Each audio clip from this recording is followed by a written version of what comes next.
बच्चों नमस्कार, स्वागत है आपके अपने YouTube चैनल एग्रोटेक स्टडी में और मैं हूं अरविंद यादव। बहुत सारे बच्चों की मांग थी कि सर एग्रीकल्चर बीएससी के बारे में बताइए, उसके लिए हम क्या करना होगा, उसमें कौन कौन सी जॉब होती हैं, कौन से सब्जेक्ट वाले बीएससी एजी कर सकते हैं, उसका स्कोप क्या है, कैरियर क्या है, अगर जॉब मिलती है तो कौन से सेक्टर में जॉब मिलती है और सैलरी क्या होती है और कैसे हम बीएससी एजी कर सकते हैं, कौन कौन से कॉलेज कौन कौन सी यूनिवर्सिटी के लिए बेस्ट है, कैसे हम बीएससी एजी करें। तो कुल मिलाकर मेरा कहने का ये है कि एग्ज़ाम कैसे होता है, जॉब्स क्या हैं, स्कोप क्या है। तो पूरा BSc agriculture, bachelor of science and BSc horticulture, तो हम दोनों के बारे में अच्छी प्रकार से इस वीडियो में डिस्कशन करने वाले हैं। चलिए शुरू अब करते हैं डिस्कशन। बच्चों, बीएससी एग्रीकल्चर की बात करें तो बीएससी का फुल फॉर्म होता है बैचलर ऑफ साइंस इन और एग्रीकल्चर, तो है ही, ठीक है ना।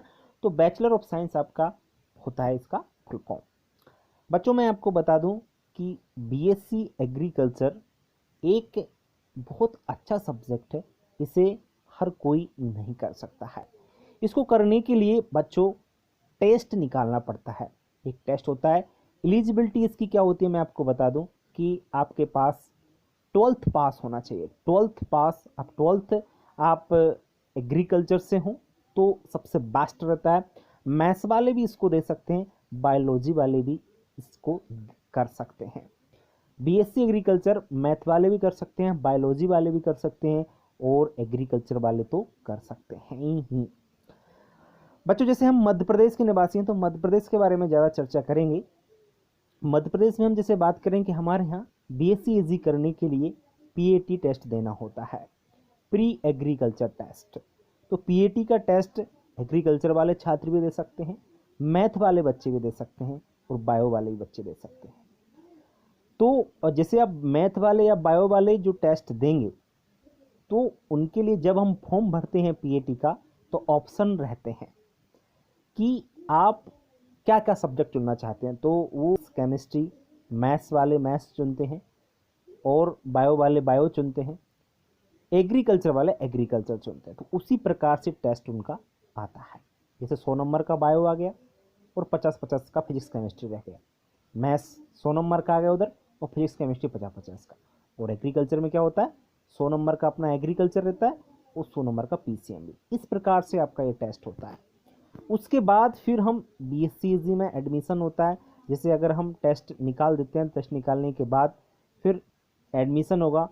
एडमिशन के लिए आपको जो भी आपकी काउंसलिंग होगी वहाँ पर आपको बुलाया जाएगा।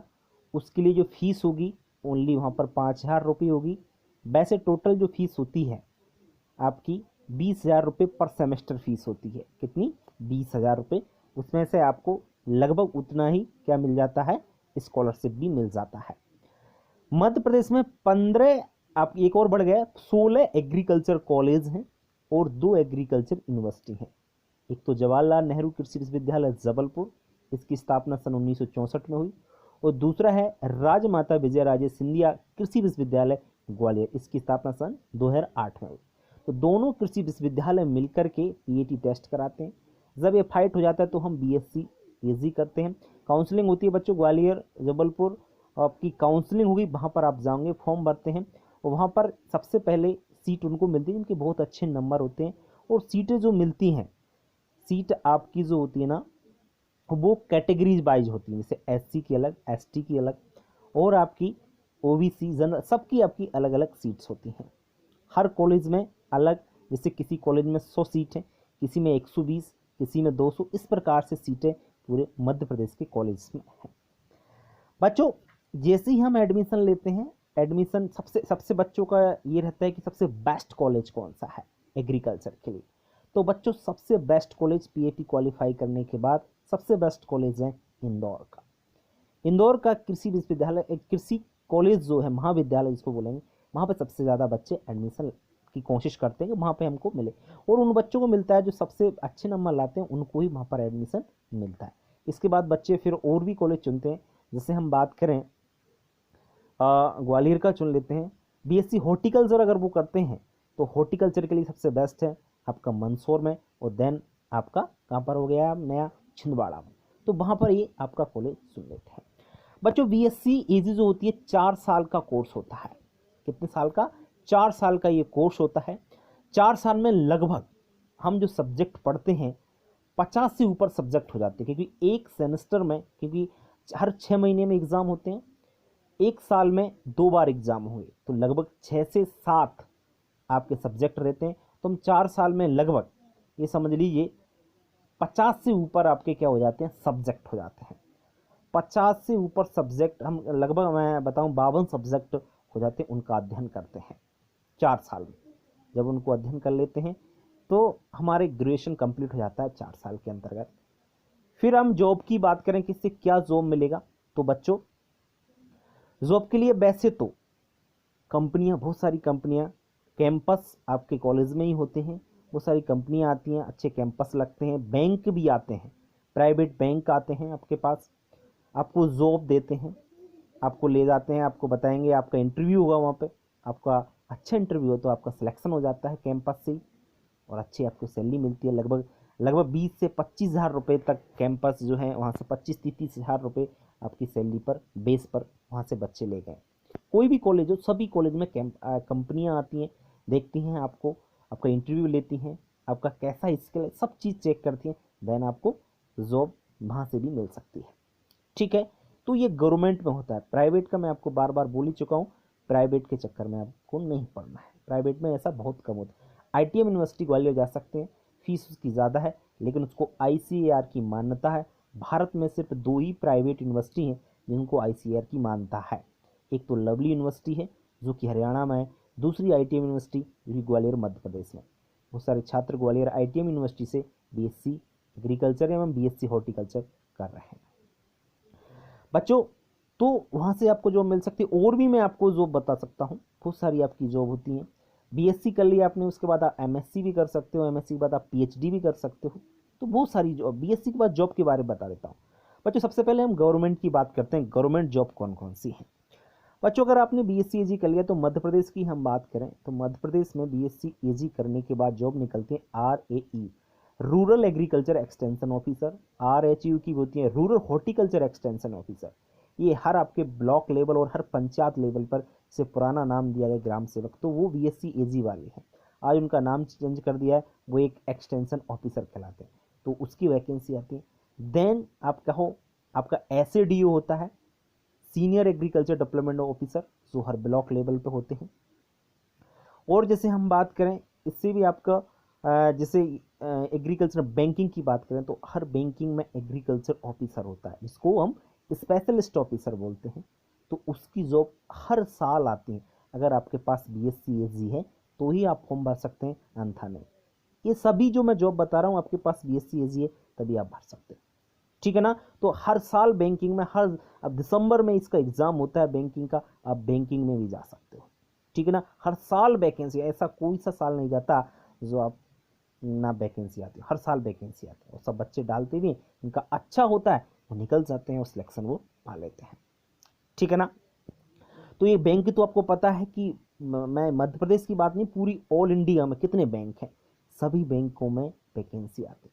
हमारे यहाँ 19 राष्ट्रीयकृत बैंक हैं, और सभी में पता है कि आपको स्पेशलिस्ट जो ऑफिसर होता है हर बैंक में, वो तो कितनी ब्रांच हैं, अब इतनी ही ब्रांच में इतनी ही स्पेशलिस्ट ऑफिसर है, तो वहाँ पर बहुत सारी वैकेंसी निकलती है, ठीक है ना। दूसरी बात करें हम, अभी हर पंचायत लेवल पर मिट्टी टेस्टिंग यानी कह सकते हैं सॉइल टेस्टिंग लैब बनाई जा रही है, सॉइल टेस्टिंग की भी वैकेंसी आएंगी, सॉइल टेस्टिंग में अभी आप जा सकते हो, इसका फ्यूचर बहुत अच्छा, स्कोप बहुत अच्छा है एग्रीकल्चर का। दूसरी बात मैं कहता हूँ, अगर बीएससी एग्रीकल्चर आप कर लेते हो तो आप फालतू नहीं बैठ सकते घर पे, आप कहीं ना कहीं कुछ कर दो। प्राइवेट की बात करूँ, बहुत सारे बच्चे पूछ रहे थे कि सर प्राइवेट जॉब में हम लोग कैसे जाएंगे, तो प्राइवेट जॉब के लिए आपको कहीं जाने की जरूरत, तो कैंपस से आप वहीं से चले जाओगे, या तो आप बीएससी करते करते आपको ये लगता है कि अब हम कुछ कर सकते हैं, वहाँ से अगर बहुत सारे बच्चे कर लेते हैं फिर भी कैंपस में नहीं उनका जॉब लग पाता, तो वो लोग बहुत सारे आपने जैसे हम बात करें जितनी भी आप देख रहे हो खाद की दुकान, बीज की दुकान, पेस्टिसाइड की दुकान, दवाओं की दुकान होती है, जो कौन डाल सकता, हर कोई व्यक्ति नहीं डाल सकता, जिसके पास BSc एजी होगी। BSc एजी होने के बाद अब बहुत सारे लोग कहेंगे सर हमारे यहाँ तो ऐसे ही डाले हैं, उसके पास BSc एजी नहीं है, फिर भी वो दुकान डाल के बैठा। भैया वो किसी न किसी का लाइसेंस जरूर ले होगा। लाइसेंस वही व्यक्ति बनवा सकता है ये खाद बीज दवाई के लिए जिसके बाद BSc एग्रीकल्चर होगा, ये ध्यान रखें आप, ठीक है ना। इसके बाद आप डेयरी डिपार्टमेंट में भी आप लोग जा सकते हो। डेयरी डिपार्टमेंट बहुत बड़ा है, उसमें भी काफ़ी वैकेंसी निकलते हैं, उसमें भी जा सकते हो। आप डॉक्टर भी बन सकते हो। पशु डॉक्टर जो होते हैं वो कौन बनते हैं? आप ही बनते हो, आप जैसे लोग बनते हैं। आप उसका भी डिप्लोमा कर सकते हो। पशुपालन का 2 साल का डिप्लोमा होता है, DHET बोलते हैं इसको, वो डिप्लोमा आप उसका टेस्ट दीजिए। टेस्ट देने के बाद उसको निकालिए, 2 साल का डिप्लोमा होगा, आपकी ट्रेनिंग होगी, देन आफ्टर आप पशु डॉक्टर भी बन सकते हो, ठीक है बच्चों। तो ये बहुत सारी अपॉर्चुनिटी आपके पास रहती है, इसमें आप लोग जॉब कर सकते हो, ठीक है ना। जॉब की भरमार है एग्रीकल्चर में। कोई भी आज छात्र आप कहीं भी देख लीजिए, आपके कोई मित्रों, आपके रिश्तेदारों जिसने BSc एजी किया हो, क्या वो घर बैठा होगा? नहीं। पूछिए, पता करके मुझे बताइए आप लोग कि सर मेरा भाई बैठा है कि मेरा कोई रिश्तेदार बैठा है। नहीं, कहीं भी पता कर लीजिए, ऑल इंडिया में BSc एजी करने के बाद कोई भी व्यक्ति घर नहीं बैठ सकता। उसके पास बहुत सारे ऑप्शंस खुले होते हैं और वो आपका कहीं ना कहीं जॉब कर रहा होता है। तो आप भी करोगे अगर आप टेस्ट निकाल करके और BSc एजी करते हैं। BSc एजी करने के बाद आपके हाथ में भी जॉब होता है। इससे और है, आप 20,000 के व्यक्ति हो जाते हैं, 15 से 20,000 के, और आपके पास काबिलियत है तो 20,000 क्या, 1 साल आपने किया, आपके पास एक्सपीरियंस आ गया, फिर आप कंपनी चेंज कर दीजिए, आप 50,000 के व्यक्ति बन सकते हैं, ठीक है ना। काबिलियत चाहिए, मेहनती व्यक्ति कुछ भी कर सकता है। मेहनत बहुत ज़रूरी है, मेहनत करोगे तो आप कहीं भी आगे बढ़ने से आपको कोई रोक नहीं सकता है। और बाकी जॉब्स के बारे में और बताता हूँ। जैसे मान के चलिए आप ये जॉब्स ना करके और अदर स्टेट में जाना चाहो तो वहाँ पर भी आपको कोटा है। जैसे राजस्थान में बात करो तो वहाँ पर एग्रीकल्चर सुपरवाइजर आप बन सकते हो, वहाँ पर भी एग्रीकल्चर मांगते हैं। एग्रीकल्चर असिस्टेंट ऑफिसर बन सकते हो, वहाँ पर भी एग्रीकल्चर मांगा जाता है। और कोई नहीं आ सकता आपके कॉम्पिटिशन में, सिर्फ BSc एग्रीकल्चर वाले छात्र ही आपके कॉम्पिटिशन में। तो एग्रीकल्चर करने से ये फायदा है। बाकी आप BA करोगे और भी कुछ करोगे जैसे, तो कंपटीशन आपको पता है कि लाखों बच्चे हैं BA वाले, लाखों नहीं मैं तो कहूँ करोड़ों बच्चे हैं। तो BSc एजी वाले बच्चे इतने हैं ही नहीं, हज़ारों में बच्चे हैं बस। आप यूपी में जॉब करना चाहोगे तो यूपी में टेक्निकल असिस्टेंट की वैकेंसी आती है, उसमें भी BSc एजी मांगते हैं। तो आप यूपी में करना चाहो, यूपी में, बिहार में करना चाहो, छत्तीसगढ़ में करना चाहो, तो कहीं भी आप एग्रीकल्चर से जॉब कर सकते हैं। वहाँ भी गवर्नमेंट, जैसे टेक्निकल असिस्टेंट बता रहा हूँ तो ये गवर्नमेंट जॉब है, ये BSc एजी वाले कर सकते हैं। और सिलेबस बहुत छोटा रहता है, बस आप जैसे ही BSc करोगे 4 साल में तो आपको ये पता लग जाएगा कि ये तो हम बिल्कुल आसानी से कर सकते हैं। अगर फिर भी आपको कहीं प्रॉब्लम आता है तो, डाउट होता है तो आप हमारे मोबाइल नंबर 6261 पर 148414 पर कॉल करके पूछ सकते हैं। व्हाट्सअप भी आपको पता है 7224002628 पर कॉल करके या व्हाट्सअप करके आप इस पर भी हमसे संपर्क कर सकते हैं। बच्चों आज के लिए इतना ही। मैंने कोशिश की है कि आपको BSc एग्रीकल्चर के बारे में ज़्यादा से ज़्यादा बताने की कोशिश की है। उम्मीद करता हूँ आपको समझ में आया होगा, और कहीं अगर समझ में नहीं आता तो आप बेफिक्र होकर कॉल कीजिए और हमसे संपर्क करिए। व्हाट्सएप पर भी आप संपर्क करें। तो बच्चों वीडियो अगर अच्छा लगता है तो वीडियो को लाइक करें और अपने दोस्तों को शेयर करना बिल्कुल ना भूलें, ठीक है बच्चों। आज के लिए इतना ही, कल फिर मिलेंगे नई वीडियो के साथ, तब तक के लिए नमस्कार।